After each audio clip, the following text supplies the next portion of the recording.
নমস্কার।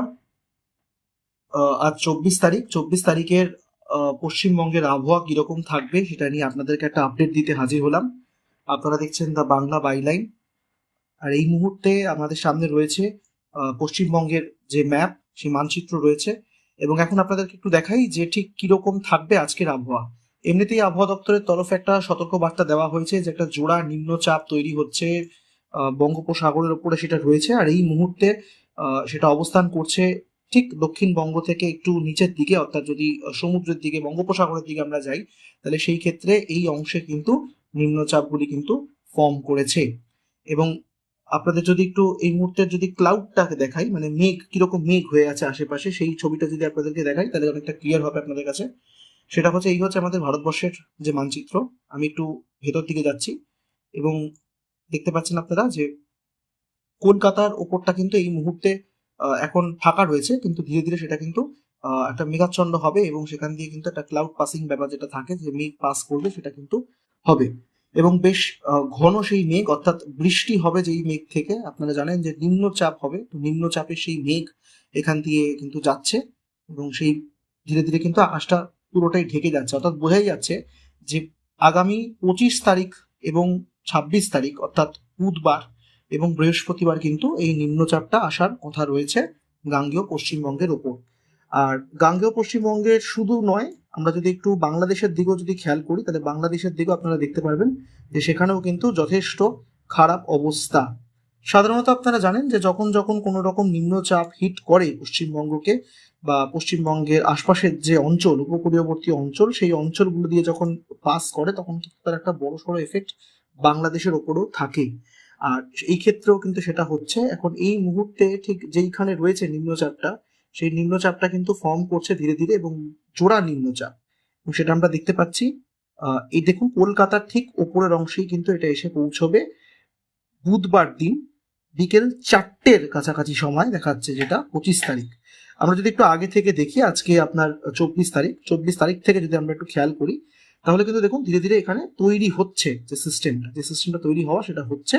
এবং ঠিক এই মায়ানমারের দিক থেকে সেটা বেরিয়ে এসে চলে যাচ্ছে দক্ষিণ পশ্চিম বঙ্গোপসাগরের দিকে, এবং সেখান থেকে ধীরে ধীরে আবার সেটা ফর্ম করে এগিয়ে আসছে টুয়ার্ডস কলকাতা।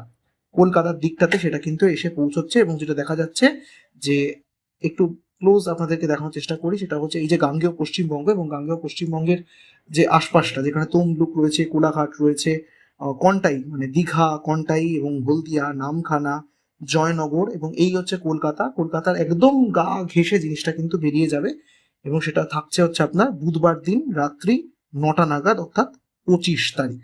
তো এই মুহূর্তে সেই ছবিটা আপনারা দেখতে পাচ্ছেন। আমি যদি আরেকটু এগোই, তাহলে আমরা দেখতে পারবো যে সেটা কিন্তু লাইট হয়ে গেছে। অর্থাৎ যখন সেটা হিট করে যাবে পশ্চিমবঙ্গের ভেতরে, তখন কিন্তু এটা লাইট হয়ে যাবে এবং আবার একটু শক্তি বাড়িয়ে সেটা এগিয়ে যাবে ঝাড়খণ্ডের দিকে। কিছুদিন আগেও আপনারা জানেন যে একটা সিস্টেম তৈরি হয়েছিল, সেই নিম্নচাপ কিন্তু ঝাড়খণ্ডের দিকেই চলে গেছিল, এবং এই ক্ষেত্রেও সেই জিনিসটাই হবে। এবং গোটা পশ্চিমবঙ্গের ওপর দিয়ে কিন্তু এটা পাস করবে, অর্থাৎ বোঝাই যাচ্ছে যে পশ্চিমবঙ্গের দক্ষিণবঙ্গ, বিশেষ করে দক্ষিণবঙ্গের যে অঞ্চলটা, সেই অঞ্চলটা কিন্তু প্রচন্ড ভারী একটা বৃষ্টিপাত হবে, এবং সেখানে ঝোড়ো হাওয়াও বইবে। ঘন্টায় 50 থেকে 60 কিলোমিটার পর্যন্ত তার স্পিড হয়ে যাবে, এরমটাই কিন্তু পূর্বাভাস রয়েছে। আপনাদের একটু যদি একটু দেখাই যে এই মুহূর্তে ছবিটা এখন ঠিক যদি আপনাদেরকে দেখায় যে ঠিক কিরকম রয়েছে, এখানে কিন্তু বজ্রবিদ্যুৎ সহ বৃষ্টিপাতের একটা সম্ভাবনা তৈরি হয়েছে যত সাউথের দিকে আমরা এগিয়ে আসব। এবং দেওঘর, তার সঙ্গে ধানবাদ অঞ্চল, মাইথন, মিলিজাম, তার সঙ্গে সিউড়ি এবং ধুলিয়া, মালদা, সাহেবগঞ্জ, এই যে গোটা অঞ্চলটা, গোড্ডা, তার সঙ্গে দেওঘর, এই যে গোটা অঞ্চলটা, তো ঝাড়খণ্ড এবং ঝাড়খণ্ডের পার্শ্ববর্তী অঞ্চল, তার সঙ্গে আপনার পশ্চিমবঙ্গ, সেখানেও কিন্তু ভালো মতন একটা বজ্রবিদ্যুৎ সহ বৃষ্টিপাতের সম্ভাবনা তৈরি হয়েছে। আবার যদি একটু আমরা বর্ধমানের উপরে আসি, বর্ধমানেও সেক্ষেত্রে কিন্তু বেলডাঙ্গা, বহরমপুর মানে মুর্শিদাবাদ, আবার কাটোয়া, তার সঙ্গেই পান্ডুয়া, একই সঙ্গে কৃষ্ণনগর, এই অঞ্চলগুলোতেও কিন্তু বজ্রগর্ভ সহ মেঘের সঞ্চার ঘটছে। বাঁকুড়াতেও একটা সুন্দর ছবি আমরা দেখতে পাচ্ছি, সেখানেও একটা সিস্টেম তৈরি হচ্ছে, এবং সেই সিস্টেমটা একটা বিশাল অঞ্চল জুড়ে এই মুহূর্তে রয়েছে। এটা যদি আমরা কালকে দেখি, কালকে দুপুরবেলা থেকে কালকে বিকেল বেলা পর্যন্ত, তাহলেও কিন্তু এটা ধীরে ধীরে সরে যাচ্ছে ঝাড়খণ্ডের দিকেই। আর তার মধ্যেই আপনাদেরকে দেখালাম যেটা, সেটা হচ্ছে বৃষ্টিপাত এবং জোড়া ঘূর্ণাবর্ত, যেটা নিয়ে এই মুহূর্তে আবহাওয়াবিদরা যথেষ্ট চিন্তায় রয়েছেন। তারাও দেখতে পাচ্ছেন এখানে পুরো এরিয়াটা জুড়ে কিন্তু বৃষ্টিপাত হবে। বাংলাদেশ, পশ্চিমবঙ্গের সঙ্গেই আপনার উত্তরবঙ্গ বৃষ্টিপাতের সম্ভাবনা থাকছে। উত্তরবঙ্গ একটু গরম বেড়েছিল, সেটা থেকে কিছুটা মুক্তি হতে পারে, কারণ পুরো অঞ্চলটা জুড়ে কিন্তু বৃষ্টিপাত হবে এবং তার এফেক্টটাই পড়বে আপনার দক্ষিণবঙ্গের উপরে। এবার আপনাদেরকে একটু উত্তরবঙ্গের যদি একটু ওয়েবসাইটটা দেখাই, আবহাওয়া দপ্তরের যে ওয়েবসাইট, উত্তরবঙ্গে ঠিক কিরকম থাকবে আবহাওয়া সেটা আপনাদেরকে দেখাবো। 24 তারিখ এই যে অংশটা রয়েছে, এই 24 তারিখ light to moderate rain or thunder shower very likely to occur at many places, অর্থাৎ হালকা থেকে মাঝারি বৃষ্টিপাত, তার সঙ্গে বজ্রগর্ভ সহ মেঘের সঞ্চার ঘটবে। সেটা আপনাদের বলা হচ্ছে দার্জিলিং, জলপাইগুড়ি, কালিম্পং, আলিপুরদুয়ার, কোচবিহার, উত্তর দিনাজপুর, দক্ষিণ দিনাজপুর, মালদা, এই সব জায়গাতেই কিন্তু একই রকম থাকবে।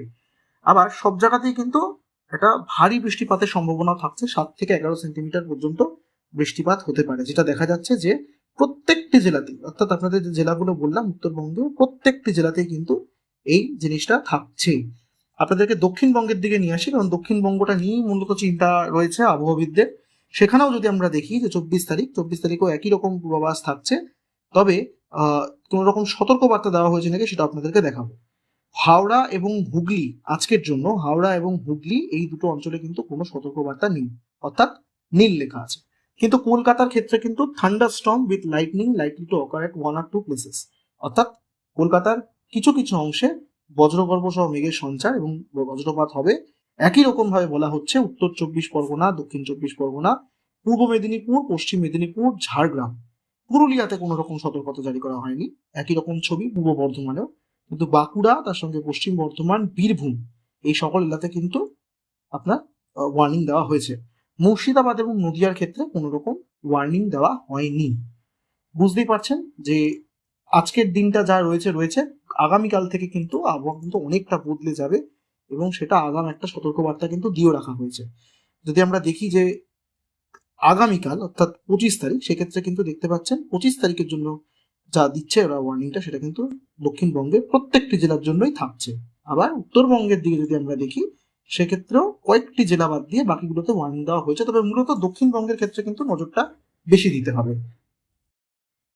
সব মিলিয়ে আপনাদেরকে এবার দেখাচ্ছি যে ঠিক যেই জায়গাটা আপনাদেরকে এবার নিয়ে যাব, সেটা হচ্ছে যে হাওয়ার গতিবেগ, কিরকম হাওয়া থাকবে, অর্থাৎ বুধ এবং বৃহস্পতিবার ঠিক যেই গানটাতে আমরা বলছিলাম যে কিরকম হাওয়ার প্রেশারটা কাজ করবে, সেইটা হচ্ছে এই অঞ্চলটায় কিন্তু সর্বাধিক হাওয়া বইবে যখন এই ঝড় কিন্তু এসে আছড়ে পড়বে। অর্থাৎ এখনো পর্যন্ত ঠিক বোঝা যাচ্ছে না কোন দিকেই হাওয়া যাবে, তবে বেসরকারি যে ওয়েবসাইট রয়েছে সেই ওয়েবসাইটে কিন্তু দেখানো হচ্ছে যে কলকাতার পাশ ঘেঁষে একদম খড়গপুর এই অঞ্চল, কোলাঘাট, খড়গপুর, এই আরামবাগ, এই সাইডটা দিয়ে কিন্তু ঝড়টা চলে যাবে পশ্চিম দিকে এবং সেখানে ঝাড়খণ্ডের দিকে সেটা মুভ করবে ধীরে ধীরে। আজকের জন্য এই পর্যন্তই। আপনাদের চোখ থাকুক দ্য বাংলা বাইলাইনের পর্দায়।